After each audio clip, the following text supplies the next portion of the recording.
Mr. Speaker, this country was, I don't want to use the word discovered, because they were actually blown off course in a hurricane. So they didn't discover anything. In 1609, on the way to actually colonize Virginia. Not found Virginia, colonize it. By 1616, they figured, hey, it's a lot of work. We might also bring people in to do this. Oh, me fill out a work permit? No work permit. We ain't paying them. That's for people to be paid. We just bring them in. By 1616, the first enslaved persons were brought to this country.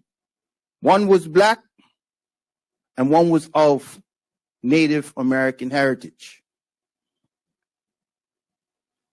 Mr. Speaker, you may know this gentleman, Cyril Packwood. He was an Otter Bridge as well. So it's from God's country. He wrote a book. He is undeniably one of Bermuda's best historians. Yes. Undeniably. He's Bermuda's Alex Haley. He wrote many articles.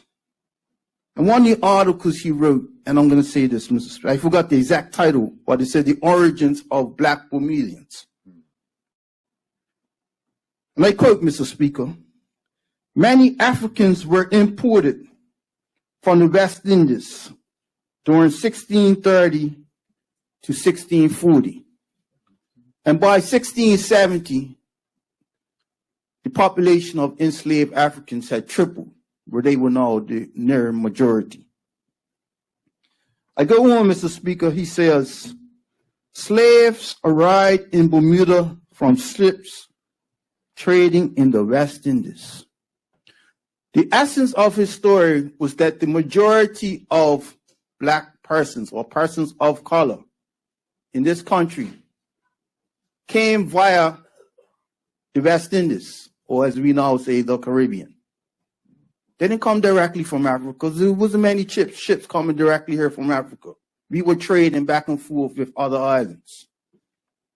Mr. Speaker, the point I'm getting is we have been here for 400 years from the Caribbean. We didn't just come yesterday. We built this island. As you know, Mr. Speaker, you say it often. There's a reverend. He had to defend persons who built the dockyard. Reverend Monk. We pardoned him because the powers that be locked him up for defending the working rights of people from the West Indies who built dockyard, our major source of income at the time. Mr. Speaker, I go on and on and on, but I'm not going to get too far into it. You see, Mr. Speaker, the timeline is such that there has been constant immigration between the islands, from the islands to Bermuda, from other islands all around, people all around, them all mixed up. Repopulated the Turks and Caicos Island. Repopulated the Bahamas Island. When you go down there, they sound like us. They have the same names as us. It's not a coincidence. They are us. We are them. The same thing with St. Kitts. They are us. We are them. Mr. Speaker, the third wave of migration from the West Indies came during the 60s. When Bermuda was short of civil servants, police officers, prison officers, teachers, preachers came from the West Indies. Mostly from Barbados. That's a whole nother story, but the point I'm getting at is there was a constant wave. Mr. Speaker, all along the line, as the Colonel said, this is constant denigration of anything to do with the Caribbean. It wasn't just denigration from those persons of less melanin. They had brainwashed our own people to denigrate us. Because that seemed to be more effective, Mr. Speaker. We were told we were less than. We were told that we couldn't go there. Oh, your people are from the island, so you can't have this type of job. But guess what we did? We didn't need a job. we created our own job. We created our own churches. Prime example, Evelyn Lake. Prime example, the AME Church. Prime example, Church of God. Mr. Speaker, Church of God was originally built to be a bank because the West Indians didn't trust the money of the white man. But we turned it to a church. Mr. Speaker, we created the unions. Honorable E.F. Gordon, Bermuda Workers Union. He was the godfather. And I don't mean that in no criminal sense. Right? Along with others, Robert Johnson, Austin Wilson, this family came from St. Eustatius. You see, Mr. Speaker, we didn't just stop there. We created churches, schools, community clubs, lodges, and we created the Progressive Labor Party. Wilfred Mers Allen. I go on and on, Mr. Speaker. Our history, we are them, they are us. You see, Mr. Speaker, in the 60s, the people of the West Indies says, you know what? We're getting rid of these colonial shackles. One by one, first Jamaica, then Trinidad, then Guyana. On and on and on. In 1973, they said, you know what? We need to form a union amongst ourselves. And they called it, originally it was called, what's it came called? Carifta. But then they changed the name and says, no, let's call it CARICOM, the Caribbean Community.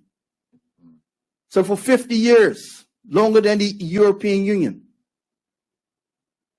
CARICOM has been in existence. Initially, it was just a few, Jamaica, Guyana, Barbados, Montserrat, the originals. Then as countries became independent, they joined. Then as countries who were not yet independent says, hey, all of our family is joined in a union. Let's join. And in 2003, Bermuda became one of those families. Mr. Speaker, let me fast forward. 3 weeks ago, the throne speech announced maybe, 50 to 100 items. I can't remember. But 2 days later, the Royal Gazette honed in on just one. Front page. Bermuda to pursue CARICOM full membership. I knew then what path they were on. They were not on the path for endorsing it, they were on the path of denigrating it. Mr. Speaker, and I know people from the records that are listening, so I want them to quote me well. When you have the reporter who is married to an OBA candidate, a failed OBA candidate, leading the story about Bermuda wishing to become a full-time, yes, write it down, Jerry. Honorable member. Wishing to become a full-time member. I know the path they're on. They kept on digging questions at the premier. When's this going to happen? Why are you doing this? What's the benefits? They didn't get the answers that they wanted. They got no traction. So what they did next? No. Before they did that, they brought in, hey, Mike, can you do us a favor? Hey, write this story and put in there that them joining CARICOM could lead to open borders. That will rile up the natives. That's the word, dog whistles. Or can I say dog whistle? I don't mean it's a dog, but it's a dog whistle. That's what they did. And as usual, you got the 100+ comments, maybe 50 people repeating 20 things, repeating it 2 times. A guy who, as the Home Affairs Minister, attended a grand total of 1 CARICOM meeting, is now a CARICOM expert on what on what this means. So you see, Mr. Speaker, I work nights. I wake up somehow in the morning. Somehow during the day. You got it right.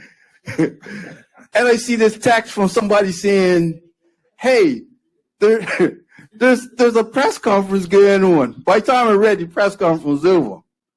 And this person was saying this, that, and the other. And I'm like, what? You serious? Let me check this out for myself. 37 minutes of my life that I will never be able to get back. But 37 minutes of my life that took me back 30 years. When someone is going to make up totally false things. Oh, this is going to cause the U.S. to close down pre-clearance. Oh, the British are going to cut us off. Oh, business is going to close up. Oh, this means that employers no longer have the right to hire who they want. You're going to be forced to hire people from the Caribbean. Every trope in the world that you could think about was stated during that 37 minutes. Mr. Speaker, I don't have the time or the energy to correct every little mistake that person said. But this is what I will say to the people of Bermuda. Ask yourselves, if they are us and we are them, why is a certain segment of this country continuously trying to divide us from our own people? They say, hey, and I'm quoting that person, don't do nothing with them down here. Deal with those people up there. You know, black people talk with their hands, so the gesticulations was pointing towards Europe. Mr. Speaker, in this very house, in 2018, we were told there was an order in council by the Parliament in the United Kingdom that we must make our public registers. That has a negative effect on our economy. A year later, the Foreign Affairs Committee of that same house in England, the oldest parliament, told us we must allow British people on work permits to vote in our elections. We must allow British people on work permits to run in our elections. And we must be forced to accept same-sex marriage. These people haven't even been to this country, but they feel they could dictate to us. So guess what, Mr. Speaker? In 2018, the Premier went to Jamaica, to CARICOM, along with the Premier of Cayman Islands and British Virgin Islands. And he sought CARICOM's assistance to stand up against our administrative power.